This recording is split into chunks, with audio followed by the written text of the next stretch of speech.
Hello, everyone. Welcome to Ask the Amigos. This is where Aaron and I answer all of our Discord community's burning questions. Mm. We're going to lead things off with Super Tech Boy. He says, if you had a stealth sleeper van, what are some features you must have? Well, I watched a ton of sleeper van videos this week because on Rob Fleck O'Hare's latest blog, he talks about how it seems like people are getting out of the sleeper van business. Yeah, Bo. So van life's dying. I went through and watched every video he linked, and it was interesting. They all have various reasons, but the big reason is they're all sick of it. So here's what I would do: no kitchenette, none of this crap, no bathroom, none of that. My sleeper bed's going to be for sleeping. It's going to have a big bed, a TV, computer. That's it. All right, like along the bed. That's all I'm Hmm. doing in that sucker. When I gotta use the restroom or eat, I'm out. I'll just go to the drive-through. I'm not gonna cook nothing. I'm not doing any of Drive-through that crap. restroom. That's No, how I'm I not. do it. No onboard water. None of that crap. Screw all that. I'm not doing any of that. Too hard. That's how I would do it. But just a one big super comfy bed. That's what I would do. That You maybe know, folds into a couch. I've been pulled into the van life movement to some extent through Rob. In that I've been watching a lot of YouTube videos, which is really all it takes to become part of the van life movement. Yep. And they've got something called a cassette toilet. I need one of those. How's that work, boat? You put a cassette in there and it plays music real loud, so when you're doing your business, you don't disturb other people. How loud are you when you use the restroom? I mean, what are you doing in there? Listen, Screaming? well, sometimes, it can be an event. Do I you can ever just tell you that. sing while you're on the toilet? Because then I can see it. Have you ever seen that episode of Seinfeld where they talk about this? Like, and the bathroom's not in an alcove or any sort of hidden away place. It's like right off the dining room. Yeah. Do you You don't take your want that. shirt off when you use the restroom like George does? Sometimes. But yeah, I'd say cassette toilet and just like you said, big bed, but I wouldn't have the computer, so it would just be bed, cassette toilet. But when you say cassette toilet, it's not. That's just a cassette, right? I don't know what it is, Aaron. Okay, that's because I was lost. Would you have a toilet in your van? Yes or no? If it was a cassette toilet, yes. Okay, we not knowing what that is, though. Yeah. Got it. L. Curtis Boyle asks, what is the game on any system that you think has terrible graphics or sound, but you still play it because it's just too darn fun? Go ahead, I Bo. would say every game on the Coco. I don't know. I'm Some of the sorry, but Gokos have real good graphics and sound. well, a lot of games on the Coco are not going to win any awards for graphics or sound, but they win all the awards for playability. Now there are exceptions, of course. Sailor Man looks freaking great. Shock Trooper looks good. But there's a lot of games on there that you're just playing because it's 100% gameplay. I'd put a lot of Atari 8-bit games in there too, like Jumpman. You know, Jumpman's not going to win any graphics awards, but I'll play that right now. When I think of something that has not that good of graphics, but one thing, it's just like sound that makes you want to die, but I still Hmm. play it. I'm gonna go back to the old Manic Miner boat. Oh my If you gosh. don't hit that sound off button right away, you're and you start to listen to that. And the thing is that game also is everything about that game doesn't work, but and when you smash it all together, it works on the old ZX. You got to have that god awful tune playing, and you've got to have that pinpoint accurate jumping and timing. But because the graphics are goofy, the sound of that when you think of the worst sound, we played some game that had like an engine noise that was really really irritating. I can't remember what it was, so that would be up there. But I think that was also the ZX. But that music's so bad, so I would go with that. Yeah, I think a lot of the 48K Spectrum games, you've just got to mute the sound, and it's horrible. Back in the day, you didn't have that option all the time because the sound was coming out of the Spectrum itself. Yes, that's So, brutal. yeah, yeah. Chartel asks, he says, in the early 90s, my uncle bought Gunship 2000 for the Amiga, and it came bundled with another game that I knew nothing about. Because he didn't want the other game, he gave it to me. That game was Pirates, and ended up being probably the game I've played more in my life. Is there any game that appeared in your life completely out of the blue and ended up being one of your favorite games? Yes, I'll Hundreds. answer this. Um, Most games in my early gaming career literally came out of the blue because my mom would go to yard sales and she'd come home with a bunch of games. And those were great days. I remember that Metroid was bought at a yard sale. Metal Gear was bought at a yard sale. But of course, the king of the games that I actually ended up borrowing from a girl down the street and ended up keeping forever was the Addams Family for the Super Nintendo. One of my all-time favorite games. And I played it just because she had it. And there you go. Listen, I hate to be generic Bob, but I'm going to do it again. When I think of games that not only did I not see them coming, but when I saw them coming, I was dreading them. I mean, I was running screaming from them, and then I fell in love with them. It would easily be a Chaos on the ZX. That's the bomb.com. I never get enough of it. Me and the boys still play it. It ain't pretty. It doesn't sound pretty. It looks complex. It actually is sort of annoyingly complicated to do a turn. It shouldn't be that hard, but it's great. It's a great game. We've got the Steam super release, and it was great too. So that one, I'm going to put that one way at the top because we picked that. I remember when I looked at what that was before we did the show, and I was just like, yeah. I had a sim life moment. I'm like, I don't want to do this. And that's when I turned the corner. But there's a ton of those on this show and on our other shows where I was like, this is going to be absolute garbage, and it ended up being great. So, but that's the one that comes to mind. Graham Vebke asks, what's the best place in West Virginia to get a sockeye salmon or tuna sandwich that isn't a big chain store? I don't know what sockeye. I don't know what that is, and so I don't like tuna. So my answer is I don't know. I don't eat either one of those. I don't know what sockeye salmon is either. That may be a regional West Virginian thing that's not in our region. Yeah. As far as a tuna sandwich goes, I like tuna and I eat tuna often, but I don't. It's one of those meals. It's like getting a peanut butter and jelly sandwich at the at a restaurant. It's like you can make one at your house for nothing. I'm not going to pay somebody $6.99 to make one for me. Is there any place around it you can fish for salmon? Is that? I mean, we Oh always yeah, fish. I think you got salmon around here, just You floating did around. where at? Yeah, Because we Kanawha you don't on know, do there. you? Well, look Turkey into that. Creek. I'm not even sure. Would you move along? Get it out. Graham also asks, with the next global recession coming, how are things in your neck of the woods? Well, Well, go ahead, Boat. I think we both have the same answer. we see it in that everything is getting more expensive. Our area was already economically depressed before the recession, so we're not seeing the sort of unemployment. In fact, there's a lot of places that are still actively hiring in our area. Most of them. Being a government employee, this is one of those times that it pays off to be a government employee because my job is pretty secure. Things would have to get real bad before they start laying off the government.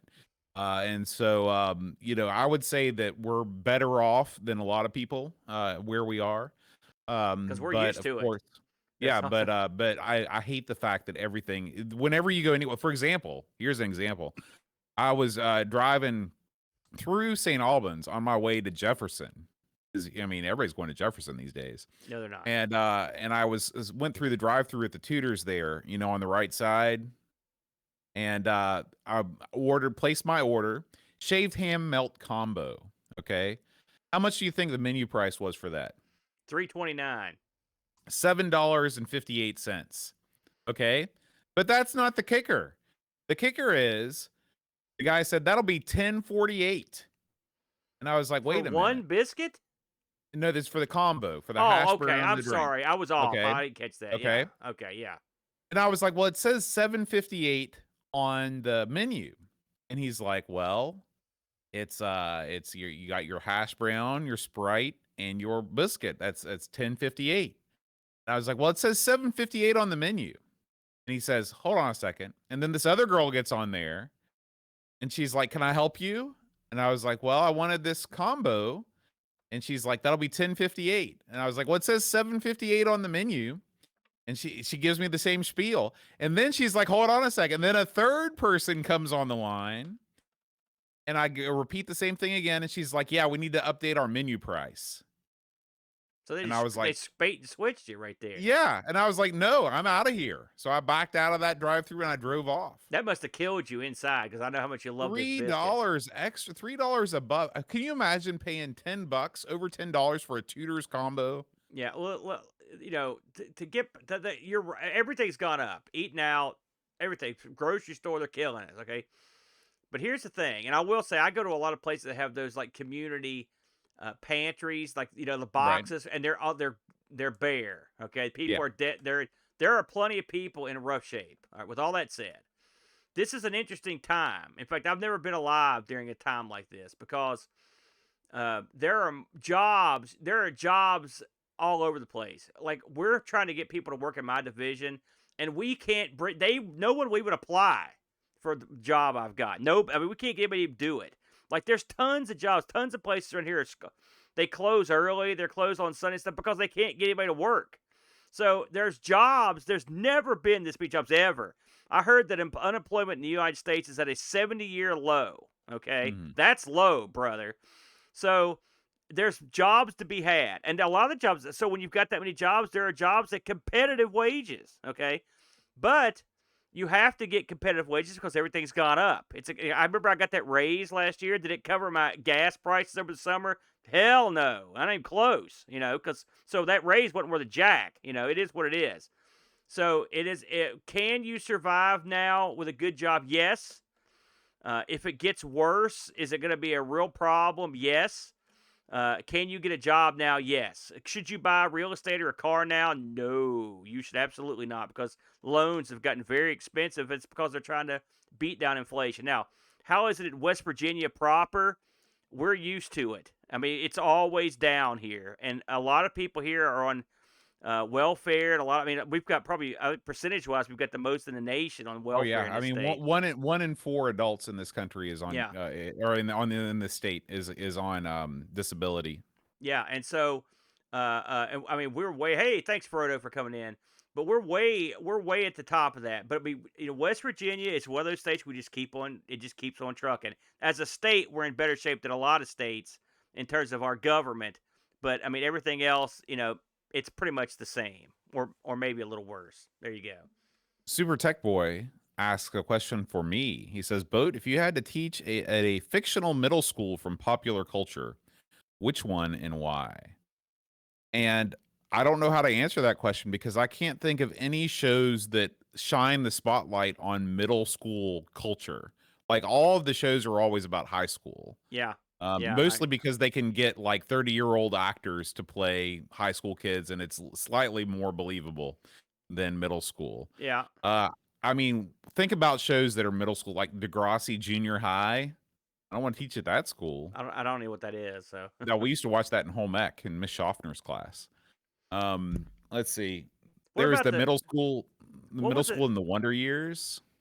See, Um, you're right because a lot of places don't even have middle schools, and so they don't get represented that much. And I mean, they've got those grades. They're not called middle schools. They're called junior well, highs or whatever. I can't even think of like a show where they're doing a lot of that. Yeah. If I want to pick a fictional high school to teach at, I want to teach at the high school in Persona 4. That high school is awesome. What That's where about I'd go. I know this was for you, but I would jump in. I don't Okay, man. maybe a high school, but if I get to pick a school, I would like to teach at that school from rival schools. The Capcom fighting game. It's got all the hot teachers. They team up and do all those cool moves. They got powers. I like this. And there's like a volleyball chick and a baseball guy. I like to see those games. You got a bunch of those people gathered around. That'd be a lot of fun. Um, Andy Craig asks, "Are there some wacky mashups you'd like to see created? For example, Johnny Five becomes a Terminator after Skynet goes live, directed by Quentin Tarantino and starring Bo and Luke Duke in Hazard County." Gee, that's better than anything I can come up with. Holy cow! What do you think about the classic Star Wars Star Trek crossover? Horrible. Would you like to see that? No, that'd be horrible. It wouldn't work. Here's one for you. A series I never got into was that Hostel. Remember that Hostel series where the slaughtered movies, that Why do you torture want porn. anything to do with Hold on a that? second, I'm working an angle here. Okay. I want to see a comedic version of that, right? And it stars as the killer and the narrator Woody Allen, and he also directs. Now that's Mm. a mashup I could get into right there because I'm trying to think of. I was thinking the worst film that I would hate, and one of my favorite director slash actors. That's what I came up with. So I'm gonna go with that. Okay. Hostel 6, directed by Woody Allen. David Hearn Ryder asks, if you could go back in time and give Commodore one piece of advice, what would it be? I'd say quit while you're ahead.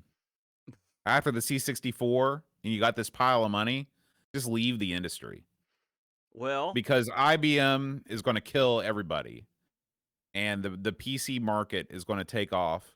So just take your big pile of money, everybody drive your Lambos home and put your stock in Apple. the funny thing about that question is because you've got one chance, right?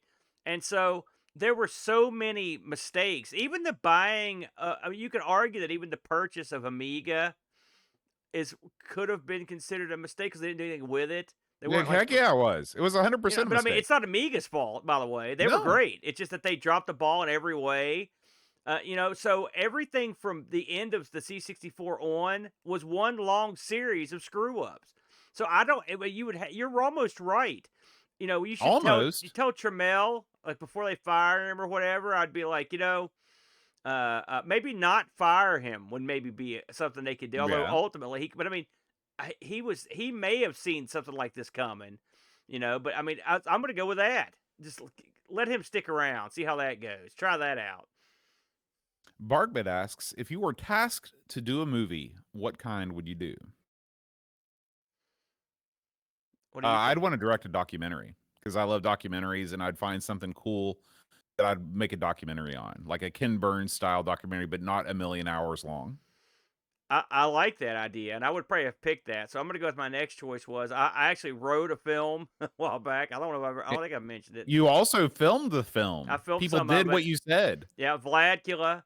You've never felt that kind of power. It was a documentary. It was a real life documentary drama about a bunch of geeks making a horror movie. I think it would have been pretty funny. So I kind of want to do that, but I'd also like to film. I'd like to also do a radio show. I desperately want to do that. It's going to happen. Maybe at next Boat Fest, I might try to get that over as an activity. And I would also like to film like a anthology style, like 20-minute show. That'd be fun too, like a sci-fi or horror or something. Something fun. Pixels at Dawn asks, what are the criteria for a perfect pack-in game? What new bundle would you create for any system that doesn't currently exist? I've got thoughts on this one. All you have to do is look to the pack-ins of Nintendo, because I think they were the masters of the pack-in. Okay. Nintendo, of course, it didn't launch with this, but the system that really took off was the Super Mario Brothers Duck Hunt combo. Because on the one hand, you've got Super Mario Brothers, a game that was unlike any other game that had ever come before it. I mean, it was a game that nobody had ever seen anything like before. No. Okay. Yeah. You pair that with a game for dad, a game for your parents, a game that anybody can pick up and play. It's got lively, entertaining graphics. It's got humor in it, and it's got something that really brings the family together. Yeah, To me, that's the perfect pack-in game. That's well said, Boat. And also it had name recognition from being out in the arcade, so you may have come across it. Back in those days, I would see duck hunts at like Kmart and Hex, that kind of. So someone might have seen that. Nintendo, if you look at which company's the king of pack-ins, they're the king. Full stop. When you've got Tetris, when you've got Super Mario, when you've got Wii Sports, you're done. That's Right. It's never gotten any better. And then Right. sort of pack-in sort of went out of vogue after that. But what you want to pack in your machine is something that is not incredibly complicated. You want something that is fun right out of the box, and you want something that your target audience has either heard of or wants to experience. I think when you look at a game like Super Mario, I mean, listen, I've mentioned this before, but the very first time I ever saw an NES was at a Kmart out in Charleston, and it was playing Super Mario Brothers. And I mean, this sounds stupid now, but I was stunned. I couldn't believe that a home console was playing this. There was an Atari kiosk on the other side of Kmart that I used to play on all the time. We were done with that. That was Mhm. all done because this thing here was like better than the arcade. I remember thinking to myself, it's the first time ever that I thought to myself, this is a game they're gonna be playing forever. Well, And it was. it shows just another difference between the Japanese outlook on things and the American outlook on things. Because when at the same time you had different sort of packages selling for all of the computers, for example, you had the cartoon classics pack. You had the Batman pack and things like that. And what these packs were doing was, Batman was a huge license, and they sold 1 million Amigas when they included the Batman game with the Amiga. But was that the best showcase game for the computer at that time? No. No, of course not. They could have done some, but that wasn't how they approached it. They were trying to sell the computer off the strength of the license versus selling the computer on the strength of its capabilities. Yeah, and also And you're not that going to get the one thing about doing a game like a Tetris or or a Super Mario is like that's built-in mass appeal. Like, I mean, they had all these different packs. Some people like the comedy pack, and some people like the Batman pack and the driving pack. But a game like Tetris, for example, pretty much everyone likes that universally. Now, there's not that and many of again those and games walking again around, but it's there. and again, it is showing off the strength of the system. What's the strength of the Game Boy? The number one selling feature of the Game Boy was what? Portability and battery life. That's right. That's right. You could sit there and play Tetris, a game you can literally play forever Yeah, in theory and never run out of battery yeah, juice. yeah. I think we're in lockstep on that boat. I mean, I'd put a special mention in there for when they released Donkey Kong for ColecoVision, and that's another game that showed off the graphical superiority of the system. It was a game everyone knew, and it was a game everyone thought couldn't be done as well on a home system. And then Coleco sealed the deal on that by making crappy versions for everything else because they had Yep. the and lo and behold, that's the game everyone wanted. Now, could they have Yep. sold That a was a killer million of pack-in for those? They sure. could have, but that thing moved a lot of consoles back in the day. Yeah. Yeah. Let's see. We go to Chris Folds, and he says, "Which of the following would you be prepared to lose for 12 months? Heating or air conditioning, running water, access to all fast food, dining out, or food delivery, or the internet." Well, not the internet. I couldn't. That's something I need because it does so much. I look at these of what they do for me, and so you said heating and cooling, fast food, the internet, or running water. Man, Yeah, it's which do funny you when want to you lose? lose running water, you realize how much you like running water.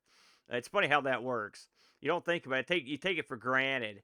So I Mhm. would probably take out all the fast food here. Now, You that know, would be difficult though for you because you're on the road all the time. well, here's the thing. Fast food's bad. Number one, it's bad for you. It's expensive. And so by making it, eliminating it from my life somehow magically, I would lose weight and save money because I wouldn't have a choice. And plus, I cook anyway, so I would just have to make myself lunches and stuff. So I mean, it's not like I can't do it. I just too lazy to do it. So that would, in some ways, that would probably help me. So I would go with Mhm. that one. Yeah. Well, for me, it's not a question. I mean, heating and air conditioning not an option to lose. Running water definitely not an option to lose. The internet, I mean, yeah, it's I like eating out. That's probably my number one activity that I do when I go outside because we live in West Virginia. There's not a whole lot to do other than roam around the outdoors or eat out. And so, but I would give that up instead of anything else. Uh, Which would you give up? Sorry, what was it? access to all fast food, Yeah, dining yeah. out, food So delivery. yeah, Yeah, yeah. yeah. Cameron Armstrong asks, "When's the last time you completed a game from start to finish? Do you find it difficult nowadays to complete a game due to modern day distraction and an infinite list of other games to play?" The last game I completed from start to finish was called A Short Hike. It is a PC indie game that has a PS1 aesthetic. And it's sort of a little adventure game. And I really enjoyed it because it was only a couple hours long, and I was able to finish it. I aside from that, before then was probably 2013, no 2012. I beat Fez on the Xbox 360. I think that was the last thing that I beat before then. See, this is sort of a I beat the last boss in Tekken 5 the other day. It's not like I've beaten it with every character, but I beat everyone they threw up against me, so I guess that sort of counts. Prehistoric Isle 2, I did it after the show, ironically. I went back and finished that game. Of course, I cheated. I just had infinite quarters. But I did finish. So I guess I'd put those two up there. Yeah, but I mean, I do find it. I think that you'll agree with me. It's more difficult than in the past to complete games because of all the other things going on, and and this is just the reality of doing what we do. Whenever I get into that video game playing mood, I'll sit down with a game that I haven't finished yet, and in the back of my mind, I'll be thinking, boy, you could really put some more time into old Simulacrum or whatever we're playing that Paradroid week since you're 90, already yeah, playing. Yeah, yeah, yeah. yeah. So that's always in the That back of my is mind. that is part of it for sure. Yeah. And his second question is: you are given unlimited resources and money and copyright permissions to make the Amiga 5000. There's already Rocky one of those. 5000. Tell us what its form factor is and what features it has and why I should give you the money. Well, let's face facts. If we had all those things, what we would come up with would not have anything to do with the Amiga, because I hate to say this, but like it's dead, Jim. It's been dead for a long time. I mean, right now we're just jacking up Frankenstein and the corpse, But I mean, you can't bring back the Amiga, the Commodore Amiga. What you can do is make something new and slap the Amiga branding on there. Which now, if you're going to do that, then you could try to resurrect the brand that way, and you could also build on the history of the Amiga, sort of like the A500 Mini did. I think what I would do, uh, this is outside the box. It would not appeal to anyone, but if I wanted to sell a lot of units and make some money, I might get into this sort of Steam handheld console routine with the new system, something that had a lot of jack. Spend that money for R&D on battery life and screen quality and technology that was inside the thing. I think the days of you're not going to compete on the PC market with anything, no matter how much money you spend on it. So I think what you could do is kind of go in the middle of the handheld market, the console market, and the PC market by having one of these handheld Amiga devices. I think that'd be a lot of fun. You could definitely spray the Amiga love all over it, but you would have a good quality item and take that money and actually move the whole industry forward by looking into stuff that would help everybody to play games better. And you can still have all the Amiga people get on board because of the history and the name and stuff, but you could also appeal to people that don't know anything about the Amiga. I mean, the Amiga, we had the best machine on earth that looked awesome and did everything, and it died a death over here. So if you don't got that now, you're pretty much screwed because there's about a zillion tons more competition. I'm going to take this an entirely different direction. All right. Cameron said unlimited resources and unlimited money. All right. Unlimited. Okay. So here's what you do. You get all the guys, you get RJ, you get Dave, you get Mr. Pleasance. Maybe you don't get Mr. Pleasance. You get him especially. He's the leader. You say, here is an unlimited amount of money. Here is $5 million a piece. Okay. I want you to pick up where you left off with the AAA Ombre chipset. Okay. And I want you to develop this thing, and we're gonna manufacture this thing, and this is gonna be the Amiga 5000. And what you've got is the Amiga version of the ZX Spectrum Next, where you've got a homebrew project with an unlimited budget that people in a very passionate community are getting behind, because it truly is. It's the real next generation Amiga. It's the Amiga that never came to be in the past, that people have talked about forever, and now it is here and it is ready for development, because with this unlimited amount of money, I'm also going to pay developers to develop all kinds of games and other cool crap for it.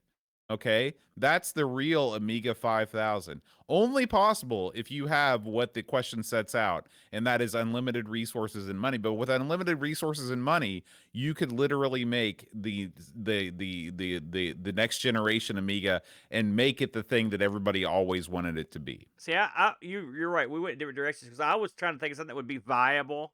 Right. I mean, This here's is the not viable. It's viable in much the same way the Spectrum X is right, but viable. the Spectrum Next. I don't know how much you followed the Spectrum Next here recently. It's on perma delay for parts. Or they've been waiting forever to get this next Unlimited batch. money, man. I'll Right, build the fab in my but backyard. I argue that this thing has been wholly successful. How much? I mean, how much stuff? How much have you heard about the Next? I mean, for years, I haven't heard hardly anything. It's just like remember the Mega 65 when that thing came out. People were going crazy. I haven't heard jack squat about that either. It just sort of got released. I mean, isn't if I'm not mistaken, isn't the ZX Next? It's a FPGA based like computer upgrade, right? I mean, it's basically I mean, it's all been done. Now I'll give you merit. I'll give you kudos for going after the AAA. I just assumed you would spend all that money, have it all produced, and then when they finally release it, you would just trash it. That's where I thought you were going. I would buy. Super Tech Boy asks if you could merge two video games into one, which two and why? Boy, he's on this merge thing. Terminator 2 Judgment Day, for example, Terminator 2 Judgment Day and Terminator 2 Arcade, to merging two video games into one. Well, I'm trying to think of the greatest VR experience you can have. Okay. Then what you do is you merge that with Samantha Fox strip poker. Bam, you're in. That sounds good. I Mhm. mean, yeah. I would love to do something like Animal Crossing meets Sim City, where you have at the macro level, or at the micro level, you've got your little village or whatever, but then at any point you can zoom out and you have much broader control over making this whole world. So I guess it would really be more like a Sim Earth type thing rather than Sim City. I've got a name for that Where game too. It's called The Cure for Insomnia, right there. That sounds absolutely sleep inducing, in my opinion. Thank you. Dave Talk says, I have been a big fan of computer golf games going back to PGA golf on the Intellivision. On the Amiga, I spent many Ooh. hours with the Jack Nicklaus games. If you are into the genre, what is your golf game of choice, Amiga or other platform? Remember that video you shot for Jack Nicklaus? It got like more views than most of. Was that Jack Nicklaus? Or was that Lee No, it was Trevino? yeah, it was. It was no, it was Nick Faldo. It was Nick, Nick Faldo's golf. we just keep getting more obscure when it comes to on the Amiga. What's your favorite golf game that we've played on there? We've played a None. few. No, that's not true. We've enjoyed some games on there. We've enjoyed some games. I would say None have stuck the with me. PGA game I thought was good. Lynx. I remember we played Lynx on there. It was slow, but listen. Nothing can hold a candle to the console-based golf games. These Well, golf games on the computers, they're a different beast, and they're just not as good of a beast. I'm going to disagree with you because I've played plenty of great PC golf games. The Tiger Woods series there Okay, was those nothing wrong don't with count that. because those are new. I'm Well, talking about 8 and 16-bit they had computer golf old games. Tiger Woods games. I mean, depending on what you call old in the past 20 years, he's been around for a long time. I would also say, of course, Neo Turf Masters is great. I liked Tiger Woods on the Wii. That was a great game. I thought that was because you actually swing the thing. I mean, I wasn't very good at it, but I thought it was fun. But I like those were both good games. But when it comes to like classic golf, I like World Class Leaderboard, of course. That's a lot of fun. I like that game on the PlayStation. I think it was called. It was the one. It was the golf game where you had all like the hookers and Oh, gangster rappers and stuff playing. I yeah, thought it that was was like pretty fun. BMX Hot Triple X but shots. golf. Hot shots. I think it was. I don't think those had gangsters and strippers in it. Hot Shots is like a G-rated game. No, well, the one I'm thinking of had strippers in it. I mean, actual Yeah, it strippers and stuff. wasn't Hot Shots golf. That's the Okay, I'm gonna look it different. up while you're talking. Go ahead. Uh, I think that Turf Masters is great. I think that NES World Open is a great golf game, but the king of all golf games is the Mario Golf series on the Game Boy Color and the Game Boy Advance. the perfect marriage of stat building role playing golf game with some of the greatest mechanics ever put in a golf game. Those are games. If you've not played those, fire up an emulator and play either. Actually, just play Mario Golf Advanced Tour on the GBA. That game I is haven't tried freaking that sweet. either. By the way, it's Outlaw Golf, and I've got another mention aside from Outlaw Golf, and I'm playing this almost every Saturday with the boys. Golf with your friends on Steam, Team 17's golf mini golf game. Man, that's a lot of fun. You play like 8 people at once. There's nothing more satisfying than watching Paco Atake and Oram take 100 shots to get the ball in the hole while we all laugh at them. Makes me happy, Boats. I'm gonna throw that in there too. Batman asks, quite a lot of gamers, I have one or two ideas for a game I'd love to see. Have you ever had an idea for or a concept for a game, and if so, would you reveal it? What do you think?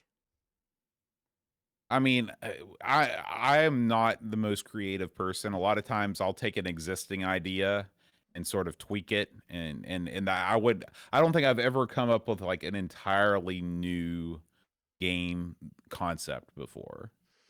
Yeah, and a lot of stuff I thought would be cool, like, actually got done.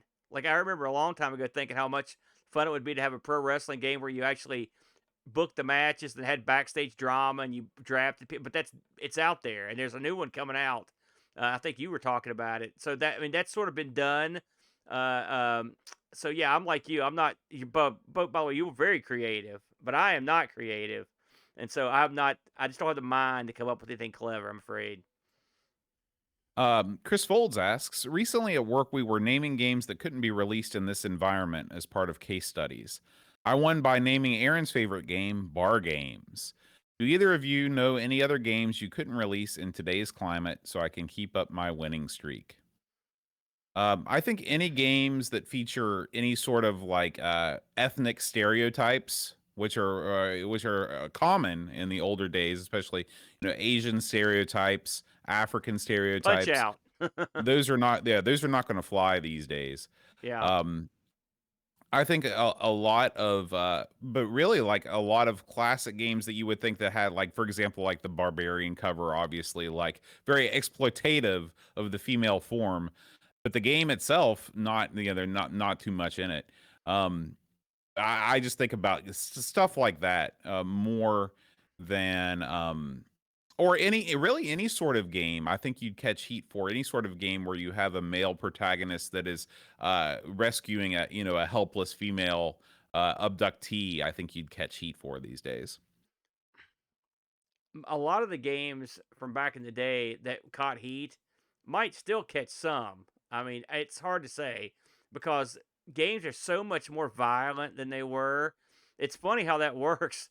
I mean, they're super. If you watch Mortal Kombat now, it's like 1,000 times more disgusting than the old Mortal Kombat 2, that made Luke run away. So I don't think you could make a game that's too violent. I don't think it's possible. So I suppose you would. The only thing that you could is if you put if you hurt an animal, because you can do whatever you want to another human being, Or but if you kid. hurt like a dog or a kid, it's right out. Well, there's tons of games where you killed animals, though. Tons and tons. Look at all the hunting games, games where you run over stuff in the street. I guess you're right. I, Carmageddon's. I take it back. You're Well, right. but if it's an animal you love, I guess. I think a game that would have problems now would be games that tread on someone politically. I mean, listen, I can name games. I remember there was a school shooting game that was available back in the day. There was all kinds of like games that were like super low end, like they were barely games that you could buy that were like or chiller, something like that. Torture games. But I think today it would be something more political. Like there are games out there that like where you play like the Nazis and stuff. I don't think that would get over stuff like that. But I mean, you're gonna be hard pressed to get a game banned these days. It would be tough. I'm sure there are some out there, but I mean, people are pretty. At least in the Well, states, they'll let you you, know, if go. if you think back to I don't banned that's I don't know about banned, but there are definitely games that are not released because of the current political climate. For example, Advance Wars, the newest Advance Wars for the Switch was flat out delayed indefinitely because of the war in Ukraine. Oh Because yeah, yeah, yeah, you know, yeah. so I'll give you that. But this stuff still happens. Or they canceled the 6 Days in Fallujah game about the Afghanistan war. There was a Vietnam War game that they canceled because of reasons. So it still exists. There the stuff will still, but it's just a question of like, does the amount of money that this game might make outweigh sort of the social media backlash that is to Right, follow? but I mean, They've got to all make those are when I say political, that's sort of what I meant. Games that like infringe or contain elements that are currently, there's currently I saw there's a show that was supposed to debut a movie, and the name of the movie was something about it, the dead queen or something, and they put that on permanent or temporary stop until after months after the right, queen's burial, right, because that'd be right, idiotic to release it at this point right, with that name. But I right. mean, when games that were just straight up released and people were like, "This is no good," it's like a Postal or something. It's gonna be tough to come up with those that are just flat out denied. But I'm sure somebody could. David Hearn Ryder asks the same question we just answered. Hmm. What was the last game you played and completed on any platform? So for Well, me, it was a short hike. For you, it was Tekken 5. You said. and also Prehistoric Isle 2. All right. Jonah from Amiga Addict asks, where do magnetics get their magnetism, and how do they keep that power? Well, I know that magic. I'm gonna go with Magic as well. Mitsuyama asks, what homespun remedies do you remember from your youth? For example, did Granny ever give you a swig of moonshine to cut an upset stomach or to cure an upset stomach even though you were only 4? Well, that would kill a 4-year-old. So no, no. Contrary to popular belief, there wasn't a jug with 3 X's sitting in the kitchen as we sat in our overalls on a hay bale in a big straw hat. That's not what happened. So no one I know kept moonshine in their house. Now I know people that make moonshine or had moonshine but not. No, you would never give that to a kid because you couldn't. There's no way to know what the alcohol content of moonshine is, and so you could kill a little kid with it instantly or blind them. That'd be no one's I that believe you're stupid. reading a lot into this example. Well, I know, but I'm just saying. Hey, listen, I got to clear some myths up here. Home remedies that were known back in the day. It's funny. Despite the fact that we're in West Virginia, woods and crap are around. I mean, I think it was pretty much the same crap that everybody else heard, right? You upset stomach, they'd give you a little Sprite. That was one stuff like that. It's not like Granny Mhm. went out to the garden and picked some like goozle weed and grind it down and rubbed it on your boo boo like that crap. Well, I I never think had that, that. we are, a generation or two out from when that sort of thing went down. Like you've read the Foxfire books. I mean, stuff like that exists. Yeah, We just didn't. We're a little bit too young for it. yeah. Um, I think that there's the old rub dirt in it. You get the cut in the baseball field. I tell the kid that all the time when he gets hurt. Rub some dirt on it. Yeah. That's all I got. Yeah. Okay, I've got a question for you, Aaron, that I submitted. What is one thing most people hate that you actually don't mind? Well, pro wrestling would be at the top of the list. Uh, people hate that old time. In fact, the majority of the things I like are things that most people hate. If you take the encompass the entire world. One thing that I would like, I'll tell you something, Boat, and almost all my friends now don't like any sports. Like it's quite remarkable. There's not that. I mean, there's a few of us that are still around. When I Mhm. was a kid, we all liked sports. We all watched football and baseball, and a lot of my friends now don't give any craps about sports. They don't watch them and don't care. So I feel like almost like a throwback that I'm still into sports and MMA and stuff. So I would say that's an unusual thing that I wouldn't have guessed. Um, Well, yeah, that's definitely not one thing. I guess one thing most of your friends hate, but I'm talking about most people in general. So how about you can, I would say black pro wrestling. licorice? Black licorice. There you go. I love That's that. I accept that Graham as knows. value. Graham W knows. He sends me bushels of it. This is the one thing that most people hate that I actually don't mind. Targeted advertising. I think targeted advertising is great. Because guess what? If I'm going through Facebook or I'm going through Twitter or something, I want to see ads about stuff that I'm into. And maybe I'll buy something. I want advertising to work like that. I don't want to see random ads for, insomnia cures and prescription drugs for diseases I don't have. I want to see, like, right now my current obsession is tabletop role playing games. So I want to see tons of ads on Facebook about people's new Kickstarters and stuff like that. I think that's cool. I don't understand why people have a problem with targeted advertising. The thing is, but you're a you're a dream consumer, right? Yes, Because that is an awesome description of you do me. everything that the people want. You love their ads, you look at their ads, and then you buy the crap in the ads, and you do it on the Heck yeah. spur of the moment with little thought Mm-hmm. paid to what you're I bought getting. 4 things this morning. Okay, right. But see, the thing is, a lot of us don't like targeted ads because they are annoying, or they also seem like they're invading your privacy, or sometimes they just won't stop. I get on Twitter and there's an ad. I keep getting these ads for these anime phone games, right? That's because all of your No, searches are about hot anime no, chicks. no, no, it's not. I don't know. I don't know if it's because of the people I added. Something. There's a lot that goes into the equation. But like, listen, I've never bought a big boobied anime girl thing where you make your own chick. They have all these stupid names. It comes up. Or what about the ad for that thing on YouTube? It's like, this is the authentic game, and it shows the guy on that ledge, and there's some molten lava, and there's like a monster, and there's a pile of gold, and he's got to try to get to the gold, and he always fails. I've seen that thing a million times. I'm not buying it. Stop. Just Okay, stop. but you're missing my point. You're missing my point. You're always going to get advertising. Advertising is here to stay, okay? If you have to look at ads, wouldn't you rather look at ads based on your interests other No. than just random crap? Super Takeaway to Chat just nailed it. He bought a mattress, then he got 1,000 mattress ads.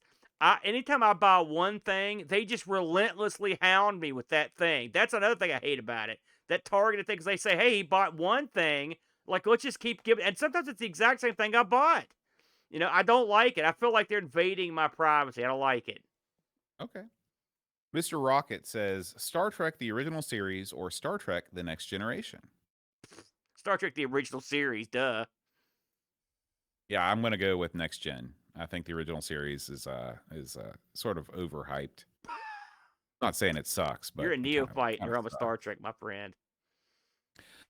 David Z says Star Trek versus Star Wars. Now, oh man, it's a tough call. You're an idiot, first of all, because you don't watch any of the good new Star Trek. What? Well, when they make some, I'll watch it. I promise. Right, right. I haven't seen that one show you're talking about, but how many of the bad ones do they release and the bad movies? I mean, There's the latest movies were not good, but there's been so much more good Star Trek than Star Wars. So much more, infinite amounts more. I'd have to ponder that, to be honest, because you got to think, like, a lot of people like The Mandalorian. That's been on a couple seasons, so that counteracts some of the Star Trek stuff. There's been a lot of people like that Boba Fett, some of this other stuff. Now, I didn't watch it, but a lot of people liked it, So, I mean, Well, a lot of people like the new Star Trek movies. What's your point? No, most people didn't Yes. like those. No, almost most everyone hated geeks those. didn't like it, but they made tons of money in the box office. They underperformed. I haven't seen Strange New Worlds, but so I can only speak. It's very close. My gut The tells me question Star is, Trek. which do you prefer? Well, I used to love Star Wars, but they hurt me, and they can't ever touch the original series. So I'm gonna go with Star Trek. But they're both. I don't know. It's tough. It's very close with me. Very close. See, it's not even close for me. I think Star Wars is possibly the most overhyped franchise in history. Well, Like, it's fine, but it's not this like world-beating, never been done before, crazy awesome thing that everybody thinks it is. You're I just too don't young. think it is. You're too young, though. That's the difference. When Star Wars came out in the theater, the original, listen, I know they've killed it. They killed it dead.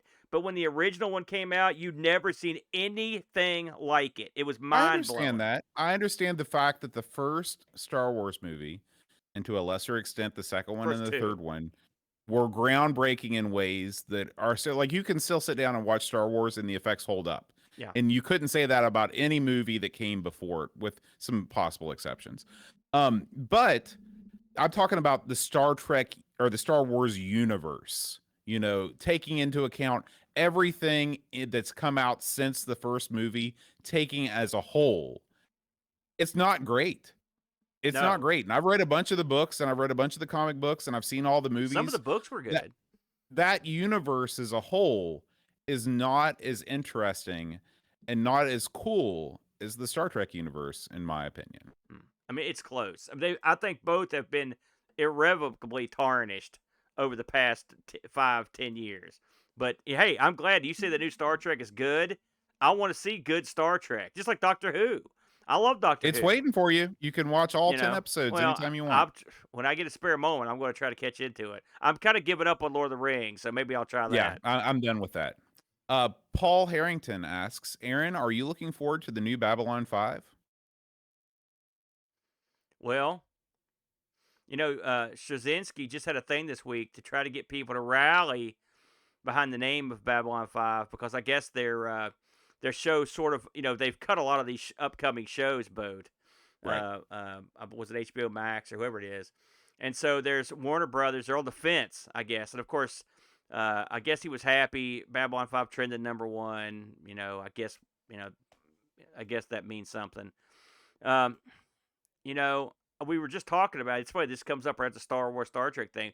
I think we could both agree that damage has been done to both shows or series in recent years by dud products, right? Even if the new Well, one's okay, great. I want to ask you about this Yeah. because I don't know anything about Babylon 5.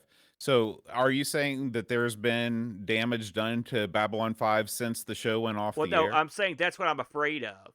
Oh, That's what. okay. Now, by the way, there was a very lightly viewed Babylon 5 um, directly to DVD thing that came out. It did no one any favors, but it was so obscure that most people didn't see it. And there was a show that came on after Babylon 5 called Babylon 5 Crusade, which was okay. It wasn't great, but it didn't kill it. It was okay. All right.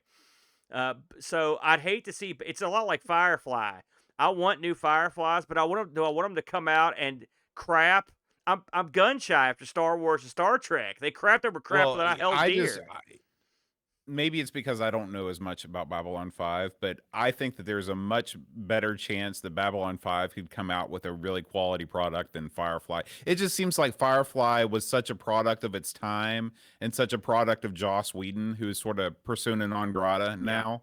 Yeah. I just don't think that you could bring a show like Right, that but back. I'm saying if in a dream scenario, with things as they were, but I mean, if JMS, the creator of B5, is behind it, that gives me some peace, But again, Babylon 5 was groundbreaking, legendary television. Do we need to go back and fool with it in any way? I mean, there's plenty of other stuff in that universe you could go to, just like the Strange New Worlds or whatever. They're not just erasing something, it's something else, do Hmm. something else.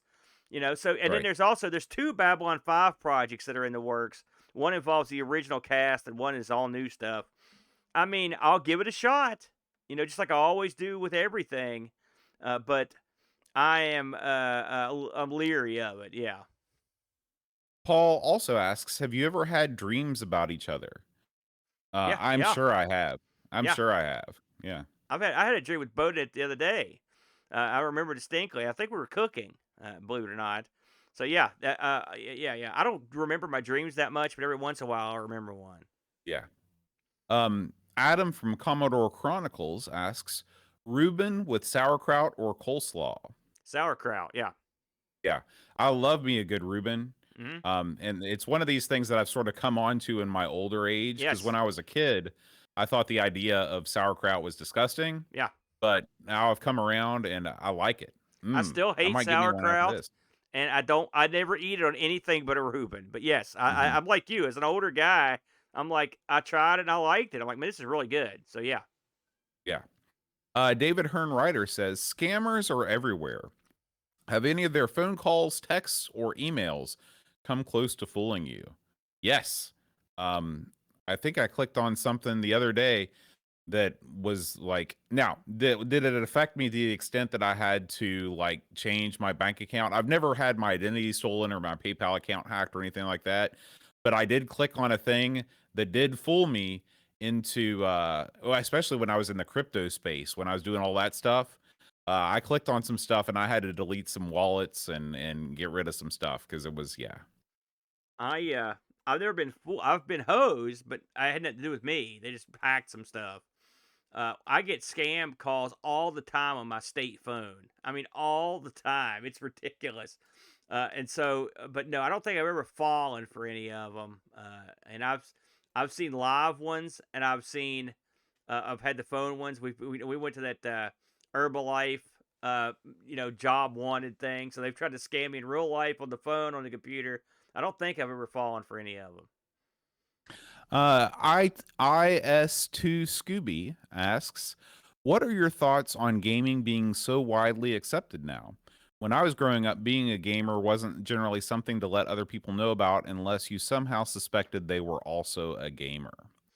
I think that gaming is still not widely accepted above adult or among adults.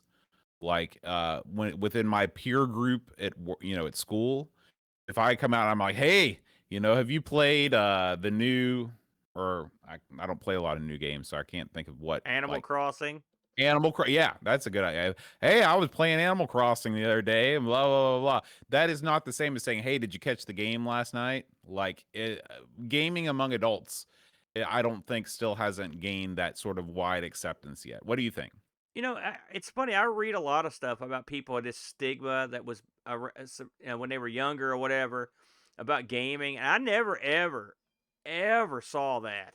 I mean, that was never a problem. Like, I never hid games from my. We all liked video games. I mean, when I was, Hmm. and they weren't that new. I mean, they were pretty new at that point, but there was no problem. Everyone thought they were cool. So that's something I never have understood. Maybe it's a nationality thing, but maybe just where we're at. But I mean, we thought they were Yeah. awesome.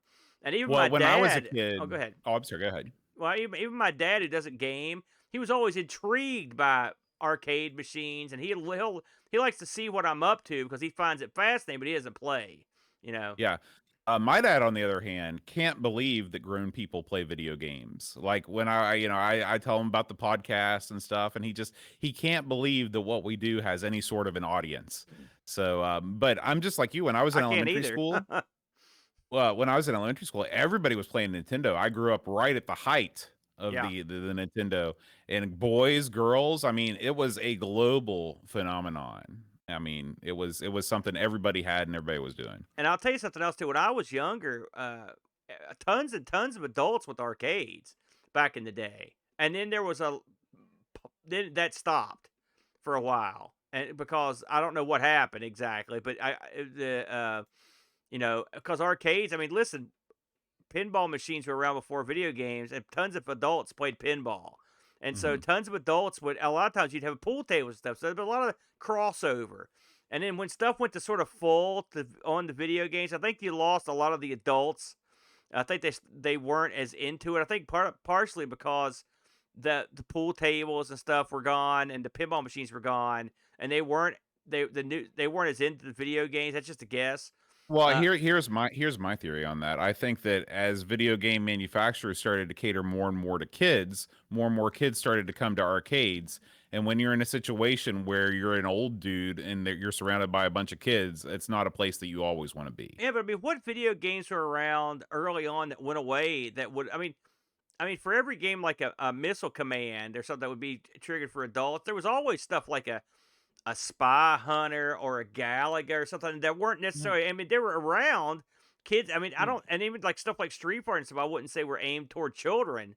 Well, I I mean, think I think there absolutely was a change in the mid '80s, where the video game manufacturers stopped trying to target, basically the most of your, a wide swath of ages, and really started to focus in on adolescent boys. And you see that with the type of games that were being made. yeah, you might be right. And the venues changed a lot too, because Right. gone were the kind of dark arcades with this ashtray attached to them, and then you've got this stuff like the tilt you were talking about, stuff where it's a lot more kidified, Yeah. and so then that really ran off, including me, because I didn't like the redemption game. So yeah, Right. it's who knows? It's a strange one.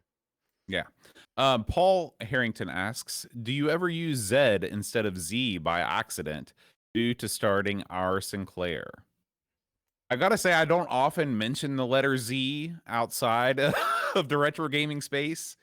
Um, It's not like I'm talking about the Mark of Zorro or anything like that. So Well, I call the ZX almost always. Every once in a while, I'll call it the ZX, but that doesn't even sound right to me anymore. But when it right. comes to the letter Z, you're right. It's not often where you're going to say like Z, but I have said Z before because my buddy at work was like, "What are you talking about?" And I was like, "Oh, sorry," because I do distinctly remember that conversation coming up. So I don't know what we were talking about, but I've done it at least once. Chris Folds asks, after seeing Ollie Frey's amazing casket, what do you want painted on yours? That was cool. Yeah. Yeah, if you haven't seen it, Google it up. It's basically a casket. His casket is painted all over with various artworks that he's done, a lot from video games. Yeah, that was really man. Well, I wouldn't want any of my art on my casket. That'd be horrible. That'd be a straight trip to hell right there. I might as well just kick the thing in a fire. Um, what would I like on there? You know, I guess I'm a traditionalist, boat. I'll tell you what. Put some LED lighting on there. Sort of like what I've got here, just some cheap stuff you glue on. And maybe like a strobe light or a disco ball at the top. I could something like that. Disco it up a little bit, like a rave. And then as you lower me in the ground, crank up a tune, turn all the lights on. You know what I'm saying? That'd be a kind of a good way to go down. And then they can start shoveling the dirt on. Yeah, I haven't really thought about, painting a casket has never been something that I've seen before until we saw this one. So I haven't really had time to think about it. I think Lame Melangelo is not out of the question. Oh man, that's a ticket to hell right there for sure. Some people get buried in like cars and stuff because they're. What about an object? What if they showed the whole piano in there with you stuck in it, or a tuba? Pour your College Hill in ashes in a tuba. in College Hill in St. Albans, there was this huge tomb, and my grandpa always told me that a lady was buried in her rocking chair. I don't know if that's true or not, Hmm, but yeah, I could see creepy. myself, just kind of cremated and my ashes poured into the business end of a flugelhorn. And you know what I would do? I would blat the biggest blat and shoot you all over the patrons right there at the funeral. That's That's the way you should go we'll talk after the with a show. horrible noise that you're involved in. That seems appropriate. No, I want you to play your solo from Mars No, into the flugelhorn. I can do it. I remember it. And finally, our final question of this month's Ask the Amigos. Paul, aka Hermsky, asks, Oliver's entrance music into the crematorium was the 007 James Bond theme. What would your choice be? That's a cool theme. That's a cool theme. Um, Gosh, I look at it sort of like it's sort of like your entrance music to heaven. All right, like if you're a Right. wrestler. Right. I mean, I've went over a million different things. I was just thinking the other day. I was like, if I came to work a wrestling show, I would enter to Dare to Be Stupid. But I don't think that would get me over at the funeral. I don't think that would be that's not a good message. I always like the opening stanza from Tank. The Cowboy Bebop Oh yeah. theme. Yeah. Da-da-da-da-da-da-da. So I If you think want maybe that, I'll do the rap part. It's about time to load this shit. yeah, because that's part of it. Okay, 3, 2, 1, let's bury. And Right. then you just stick me Right. in the And they ground. they lure you in. And I then what love I it. want you to do is to sing along with the Patreon names as I'm lowered down because they'll be paying for that funeral. They'll be the ones. Thanks, everybody. What about you? I would have Que Sera Sera from the Katamari Oh, Damacy that's soundtrack. oh yeah, that's a You can look weird that one. up. Not the Donovan version or whatever. I thought it wasn't that like Sandra D or somebody that sang the Sandra original D. version I of was one that. of those people. Que I Sera like that song. Sera. But I I want the used Katamari to. Damacy version. All right, that's going to do it for this month's Ask the Amigos. As always, if you have a question you'd like Aaron and I to answer, hit us up on Discord. If you're not a member of our Discord, go over to patreon.com/Amigos podcast and sign on up. We'd love to hear from you. We will see you Absolutely. next time. And until then, adios. Adios.